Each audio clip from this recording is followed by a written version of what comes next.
नमस्कार। आकाशवाणी से प्रस्तुत है समाचार संध्या।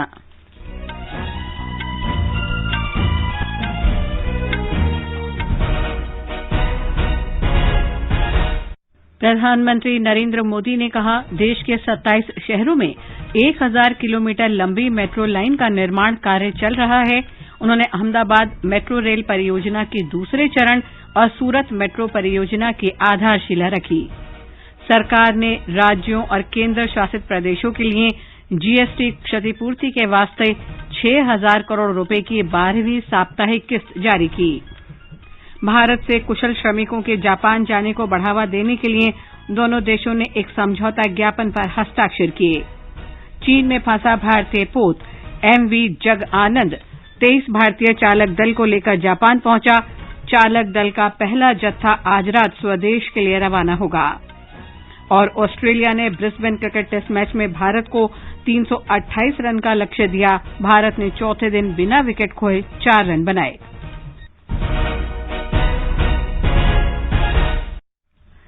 समाचार संध्या में अतहर सईद के साथ मैं लवली निगम। कोविड महामारी के खिलाफ देश एकजुट होकर लड़ रहा है। आप भी हमारे साथ सुरक्षा और बचाव के 3 आसान एहतियाती उपायों का संकल्प लें।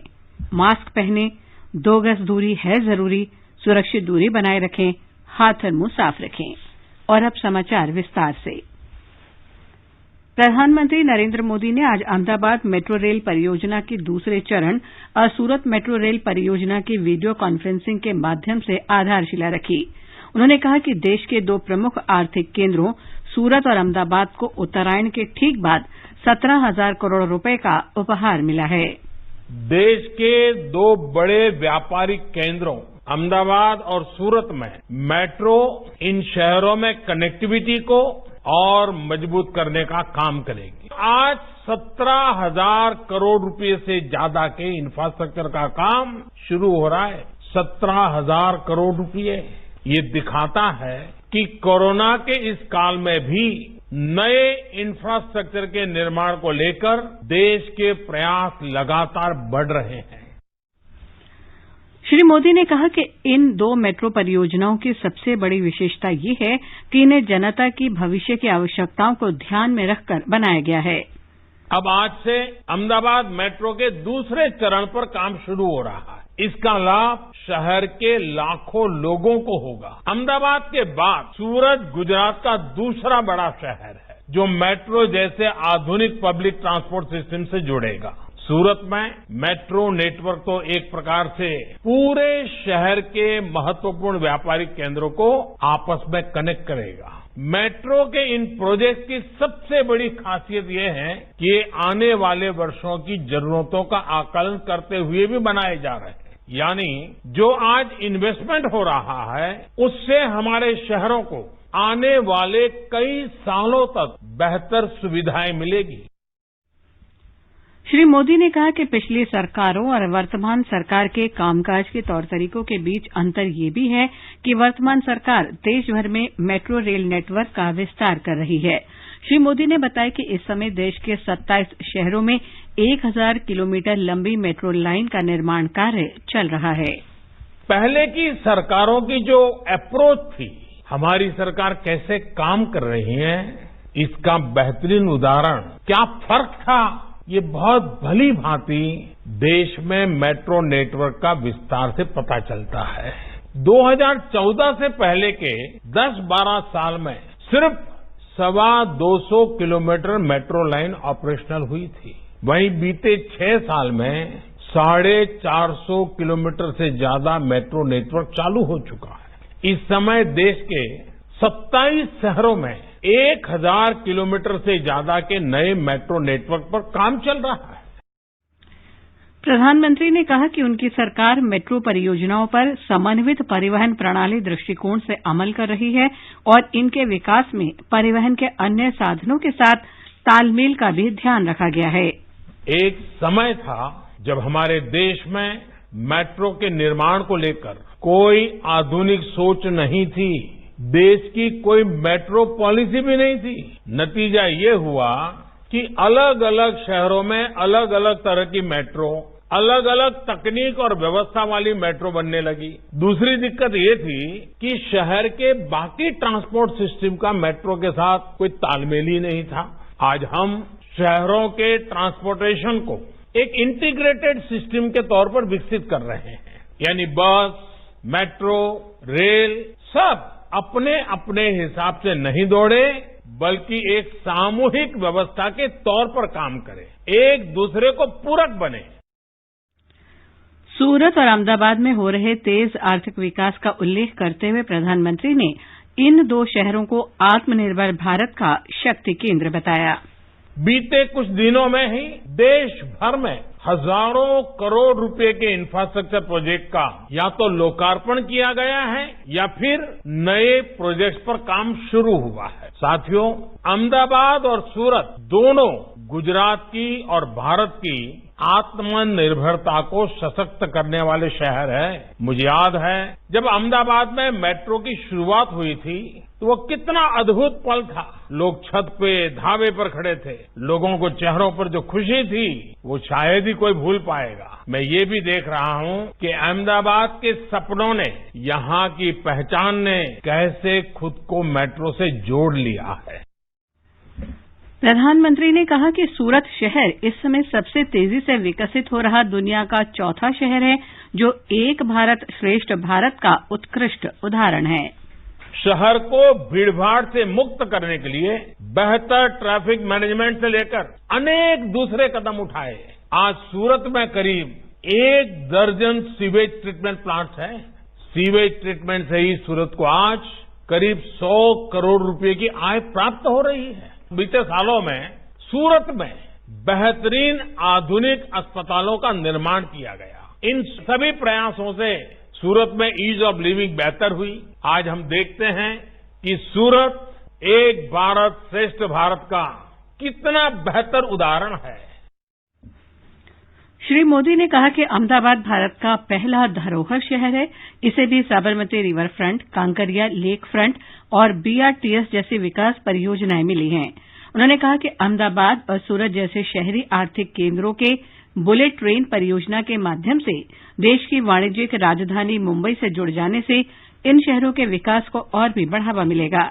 श्री मोदी ने कहा कि कभी गांधीनगर को सरकारी कर्मचारियों और वरिष्ठ नागरिकों का शहर माना जाता था, लेकिन आज कई महत्वपूर्ण शिक्षा और टेक्नोलॉजी संस्थानों के कारण ये शहर देश की नई पीढ़ी के निर्माण में लगा है। गृहमंत्री अमित शाह, गुजरात के राज्यपाल आचार्य देवव्रत, मुख्यमंत्री विजय रूपाणी सहित अनेक गण्यमान्य लोगों ने समारोह में हिस्सा लिया।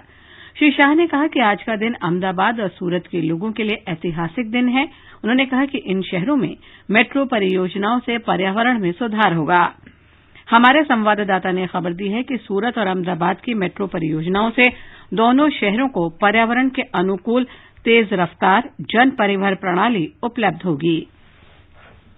अहमदाबाद मेट्रो रेल प्रोजेक्ट के दूसरे चरण और सूरत मेट्रो रेल प्रोजेक्ट का भूमि पूजन संपन्न करने के बाद प्रधानमंत्री नरेंद्र मोदी ने कहा कि हमारी सरकार शहरों की परिवहन सुविधा को एकीकृत प्रणाली की तरह विकसित कर रही है। इस अवसर पर अपने संबोधन में केंद्रीय गृह मंत्री श्री अमित शाह ने अहमदाबाद और सूरत के लोगों के लिए आज का दिन ऐतिहासिक बताया। उन्होंने कहा कि अहमदाबाद और सूरत में मेट्रो रेल प्रोजेक्ट से लोगों को पर्यावरण सानुकूल, अच्छी गुणवत्ता वाली और सस्ती पब्लिक ट्रांसपोर्ट सिस्टम उपलब्ध हो पाएगी। गुजरात के मुख्यमंत्री श्री विजय रूपाणी ने इस अवसर पर कहा कि पिछले कुछ समय में राज्य में अनेक नए प्रोजेक्ट पूर्ण हो चुके हैं या तो शुरू किए गए हैं, जिसमें राजकोट में नई एम्स, स्टैच्यू ऑफ यूनिटी और केवड़िया में अनेक विकास कार्य और सी प्लेन सुविधा जैसे प्रोजेक्ट शामिल है। योगेश पंड्या, आकाशवाणी समाचार, अहमदाबाद। वित्त मंत्रालय ने जीएसटी क्षतिपूर्ति की कमी को पूरा करने के लिए राज्यों को 6,000 करोड़ रुपए की 12वीं साप्ताहिक किस्त जारी की है।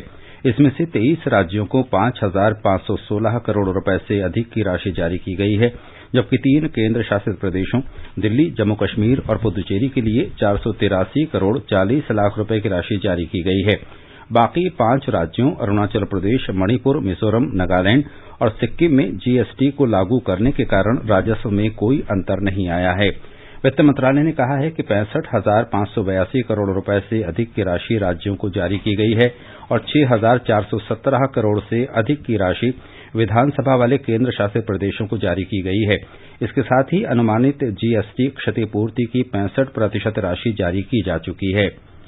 उपराष्ट्रपति एम वेंकैया नायडू ने आज सभी कारपोरेट को सुझाव दिया कि वे जागरूक होकर सचेतक व्हिसल ब्लोइंग व्यवस्था को प्रोत्साहित करें और सचेतकों को पर्याप्त संरक्षण प्रदान करें।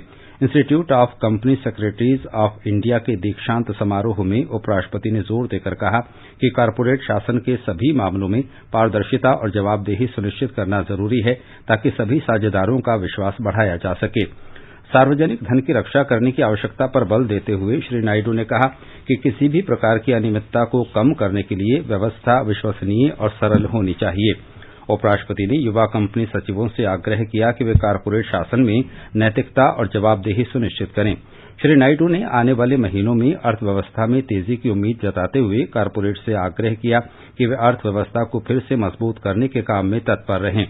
उन्होंने कहा कि भारत ने कोरोना वायरस के खिलाफ संघर्ष में विकसित देशों सहित अनेक अन्य देशों की तुलना में बहुत अच्छा काम करते हुए अर्थव्यवस्था में जान डालने के लिए कदम उठाए। भारत और जापान ने आज एक सहयोग ज्ञापन पर हस्ताक्षर किए। ये विशिष्ट कुशल श्रमिकों के लिए भागीदारी के बुनियादी ढांचा से संबंधित है। इसके तहत भारत के कुशल श्रमिकों को जापान में काम करने का मौका मिलेगा। इसमें विशिष्ट कौशल की 14 श्रेणियों को शामिल किया गया है। इसके अंतर्गत जापानी भाषा की परीक्षा में पास कुशल श्रमिक अनुबंध पर जापान जाकर रोजगार पा सकेंगे।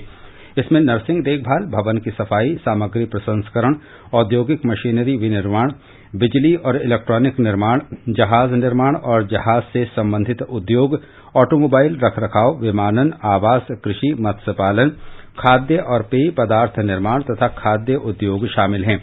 जापान इन श्रमिकों को कुशल श्रमिकों का दर्जा देगा। ये समाचार हमारी वेबसाइट newsonair.com/hindi और हमारे mobile app news on AIR पर भी उपलब्ध हैं।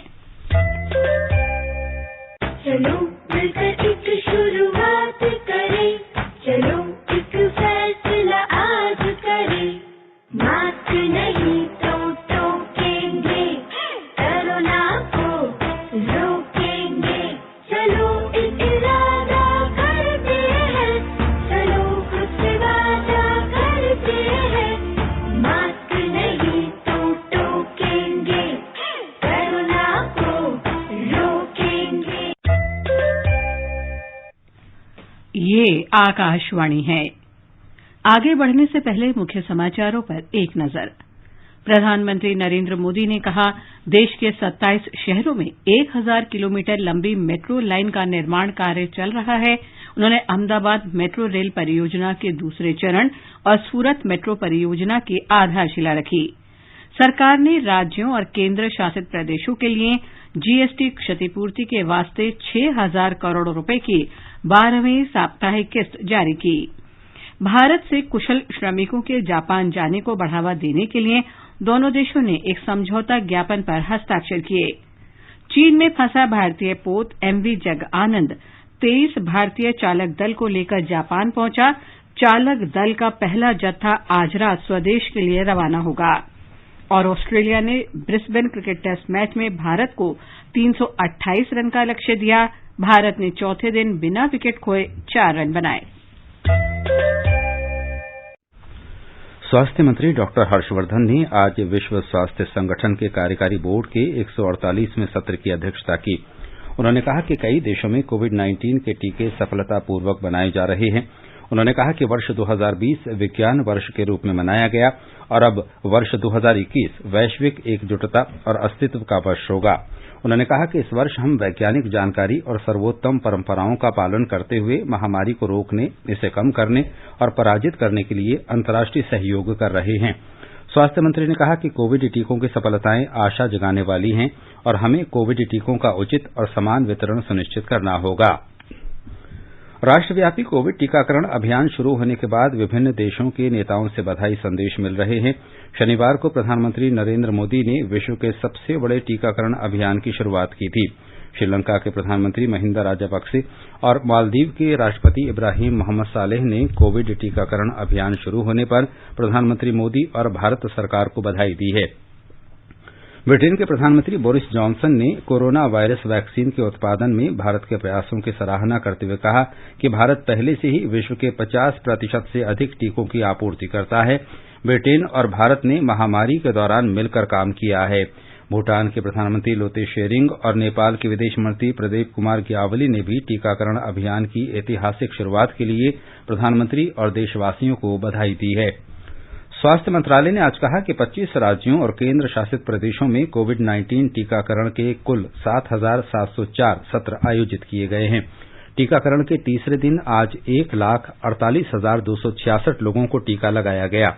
नई दिल्ली में अपर स्वास्थ्य सचिव डॉक्टर मनोहर अगनानी ने कहा कि 3 दिन में कुल 3,81,305 लोगों को अब तक टीका लगाया जा चुका है।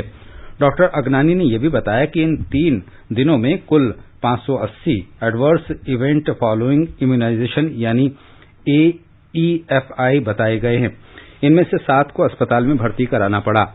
उन्होंने बताया कि दिल्ली में 3 लोग अस्पताल में भर्ती हुए, जिनमें से 2 लोगों को छुट्टी दे दी गई, जबकि 1 को निजी अस्पताल में रखा गया है। उत्तराखंड में एक व्यक्ति को अस्पताल में भर्ती कराया गया, जिसकी हालत स्थिर है और ऋषिकेश एम्स में उसकी जांच की जा रही है। कर्नाटक में अस्पताल में भर्ती होने के 2 मामले सामने आए हैं। छत्तीसगढ़ में 1 मामले की जांच की जा रही है। उन्होंने बताया कि 2 लोगों की मृत्यु हुई, जिनमें से 1 उत्तर प्रदेश और 1 कर्नाटक से थे।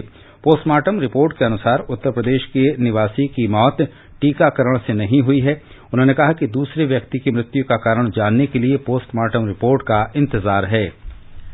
लद्दाख में लेह स्वायत्त पर्वतीय विकास परिषद के अध्यक्ष और मुख्य कार्यकारी पार्षद फिरोज अहमद खान ने आज करगिल के जिला अस्पताल में कोविड टीकाकरण की शुरुआत की।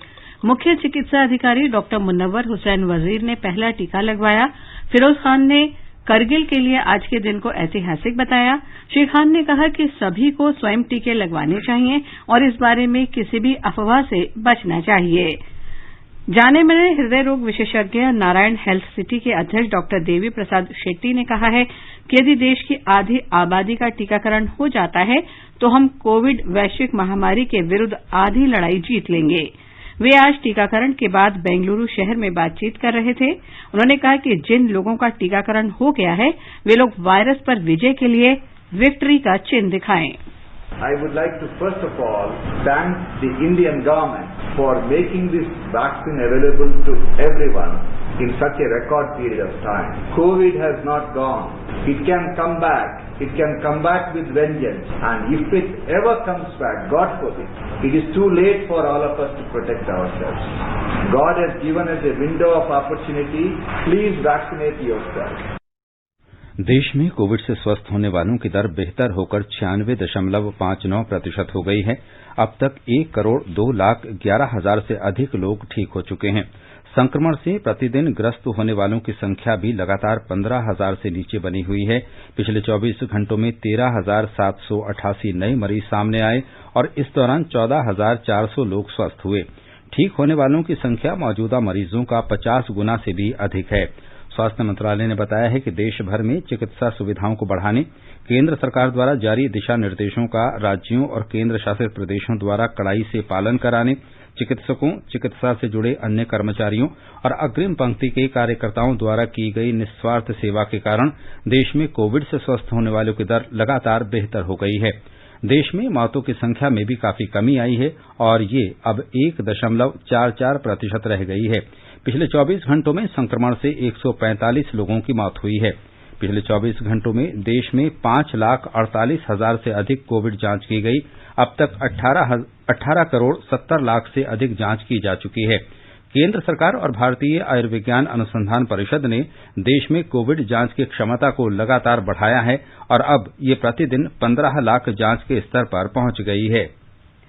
गुजरात में पिछले 24 घंटों के दौरान कोविड के 518 नए मरीज सामने आए हैं।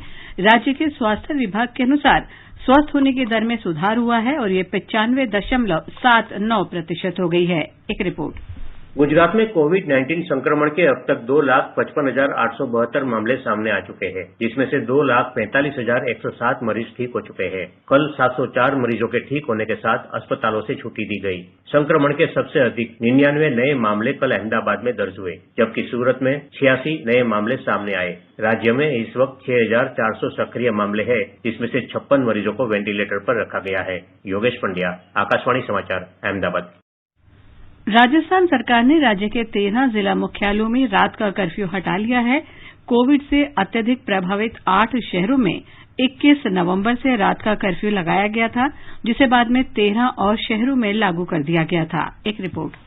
मुख्यमंत्री अशोक गहलोत की अध्यक्षता में आज हुई उच्च स्तरीय बैठक में रात्रिकालीन कर्फ्यू को समाप्त करने का निर्णय किया गया। इन जिला मुख्यालयों पर रात 8 बजे से सुबह 6 बजे तक कर्फ्यू के आदेश थे, जबकि बाजार शाम 7 बजे बंद करने होते थे। अब सामाजिक, धार्मिक और राजनीतिक कार्यक्रम के लिए भी जिला कलेक्टर से अनुमति नहीं लेनी होगी, केवल सूचना देना पर्याप्त होगा। बैठक में कोरोना की RT-PCR जांच की दर को 800 से घटाकर 500 रुपए करने का भी निर्णय किया गया। साथ ही अब 100 बेड से अधिक क्षमता वाले निजी अस्पतालों में कोरोना रोगियों के लिए 40% बेड आरक्षित करने की बाध्यता को समाप्त कर दिया गया है। अब इन अस्पतालों में केवल 10 बेड आरक्षित करने होंगे। मुख्यमंत्री अशोक गहलोत ने प्रदेशवासियों से कोविड प्रोटोकॉल की पालन करने की अपील की है। जितेंद्र द्विवेदी, आकाशवाणी समाचार, जयपुर।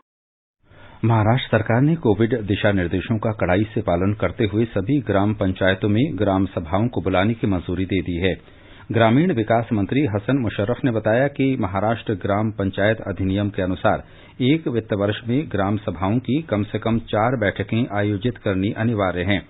अधिनियम के अनुसार अगर ग्राम सभा आयोजित नहीं की जाती है तो इसके लिए पंचायत के सरपंच, उप सरपंच और ग्राम सेवक जिम्मेदार होंगे और उनके खिलाफ कार्रवाई की जा सकती है। आकाशवाणी का समाचार सेवा प्रभाग आज अपने फोन इन कार्यक्रम में कोविड पर विशेष परिचर्चा प्रसारित करेगा। ये कार्यक्रम आज रात 9:30 बजे से FM गोल्ड और अतिरिक्त मीटरों पर सुना जा सकता है। नई दिल्ली स्थित अखिल भारतीय आयुर्विज्ञान संस्थान के मेडिसिन विभाग के सहायक प्रोफेसर डॉ पीयूष रंजन परिचर्चा में भाग लेंगे। श्रोता हमारे टोल फ्री नंबर 1800-115767 और लैंडलाइन नंबर 011-233-14444 पर विशेषज्ञ से सवाल पूछ सकते हैं। हमारे Twitter handle @AIR News Alerts पर #AskAIR के जरिए भी सवाल पूछ सकते हैं। ये कार्यक्रम हमारी वेबसाइट newsonair.com और हमारे YouTube channel news on AIR official पर भी उपलब्ध रहेगा। केंद्र सरकार ने आज सोशल मीडिया पर आई उन खबरों का खंडन किया है कि गृह मंत्रालय ने स्कूलों और कॉलेजों को फिर से बंद करने का आदेश जारी किया है। पत्र सूचना कार्यालय PIB ने इस खबर को फर्जी करार दिया है। PIB ने स्पष्ट किया है कि गृह मंत्रालय ने स्कूल कॉलेजों को बंद करने से संबंधित कोई आदेश जारी नहीं किया है। राजस्थान में 10 महीने के बाद राज्य के स्कूल, कॉलेज और अन्य शिक्षण संस्थान आज से फिर खोले गए हैं। 9वीं से 12वीं कक्षा तक के छात्रों के लिए कक्षाएं शुरू हो गई हैं। कॉलेजों में भी अंतिम वर्ष के छात्रों की पढ़ाई शुरू हो गई है। दिल्ली में भी 10वीं और 12वीं कक्षा के विद्यार्थियों के लिए स्कूल आज से खुल गए हैं। राष्ट्रीय राजधानी में सभी स्कूल कोविड महामारी से बचाव के लिए पिछले वर्ष मार्च से बंद कर दिए गए थे। दिल्ली सरकार ने कहा था कि CBSE की बोर्ड परीक्षाओं और प्रैक्टिकल को देखते हुए स्कूल खोलने की अनुमति दी गई है। विद्यार्थी अभिभावकों की सहमति के बाद स्कूल आ सकते हैं। शिक्षा मंत्री रमेश पोखरियाल निशंक ने कहा है कि नई राष्ट्रीय शिक्षा नीति छात्रों की आकांक्षाओं को पूरा करने की दिशा में एक अनूठा मंच प्रदान करेगी। उन्होंने कहा कि इस नीति से छात्रों में वैज्ञानिक स्वभाव को बढ़ावा मिलने के साथ ही उन्हें व्यावसायिक गतिविधियों के लिए प्रोत्साहन मिलेगा। नई दिल्ली में केंद्रीय विद्यालय के छात्रों के साथ बातचीत में श्री निशंक ने कहा कि राष्ट्रीय शिक्षा नीति समग्र मूल्यांकन प्रक्रिया बनाएगी। इस नीति से छात्रों को हर क्षेत्र में आत्मनिर्भर बनने के लिए तैयार होने में मदद मिलेगी। उन्होंने कहा कि कोविड ने नई चुनौतियां पेश की हैं, लेकिन देश इन सभी चुनौतियों से निपटने में पूरी तरह सक्षम है।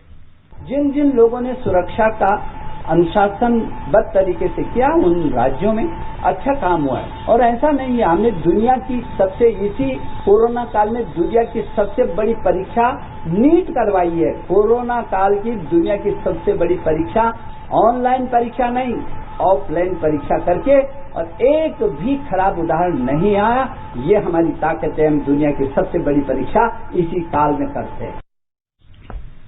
स्वास्थ्य मंत्री डॉक्टर हर्षवर्धन ने आज एम्स नई दिल्ली के नवनिर्मित Burns and plastic surgery block का उद्घाटन किया। उन्होंने बताया कि इस ब्लॉक में एक वर्ष में 15,000 आग से जले मरीजों की आपात स्थिति में उपचार करने और 5,000 मरीजों को दाखिल करने की क्षमता है। उन्होंने कहा कि इस ब्लॉक को ट्रॉमा सेंटर के साथ जोड़ा गया है ताकि ट्रॉमा सेंटर के विशेषज्ञ तुरंत रोगियों के लिए राहत प्रदान कर सकें।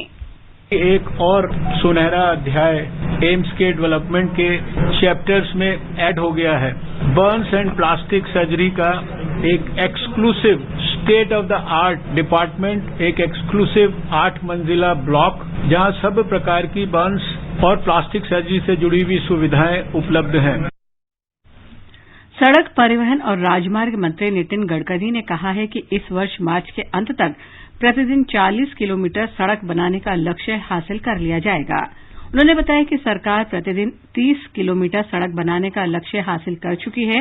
नई दिल्ली में राष्ट्रीय सड़क सुरक्षा माह का उद्घाटन करने के बाद श्री गडकरी ने कहा कि देश में सड़क दुर्घटनाओं में 415 लोगों की प्रतिदिन मौत हो जाती है। उन्होंने कहा कि सरकार सड़क तकनीक और मानकों को लागू करके सड़क दुर्घटनाओं को कम करने के लिए प्रतिबद्ध है। मुख्य चुनाव आयुक्त सुनील अरोड़ा के नेतृत्व में आज निर्वाचन आयोग की पूर्ण टीम असम में विधानसभा चुनावों की तैयारियों का जायजा लेने के लिए 3 दिन के दौरे पर गुवाहाटी पहुंची। इस दल ने राज्य के मुख्य चुनाव अधिकारी के साथ बैठक की। ये दल कल राज्य की विभिन्न राजनीतिक पार्टियों के प्रतिनिधियों के साथ विचार विमर्श करेगा। पश्चिम बंगाल में आज कोलकाता में आयोजित भाजपा रैली के दौरान पथराव की घटना की खबर है। शुभेंदु अधिकारी के नेतृत्व में टॉलीगंज से रास बिहारी इलाके के बीच निकाली गई इस रैली में केंद्रीय राज्य मंत्री देबाश्री चौधरी और प्रदेश भाजपा अध्यक्ष दिलीप घोष भी शामिल हुए। पुलिस ने बताया कि रैली के दौरान कुछ शरारती तत्वों ने पथराव किया, जिसका भाजपा समर्थकों ने जवाब दिया। पुलिस बल ने घटनास्थल पर पहुंचकर स्थिति को नियंत्रण में कर लिया। ये समाचार आकाशवाणी से प्रसारित किए जा रहे हैं। ताजा समाचार जानने के लिए आप हमारे Twitter handle @AIR News Hindi को फॉलो कर सकते हैं।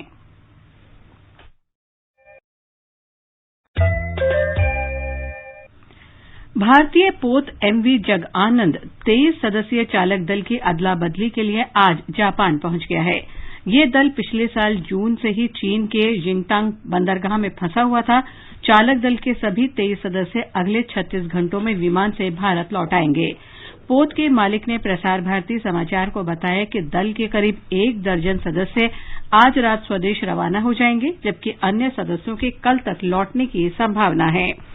भारत ने ईरान के चाबहार बंदरगाह को 2 मोबाइल हार्बर क्रेन MHC की पहली खेप की आपूर्ति की है।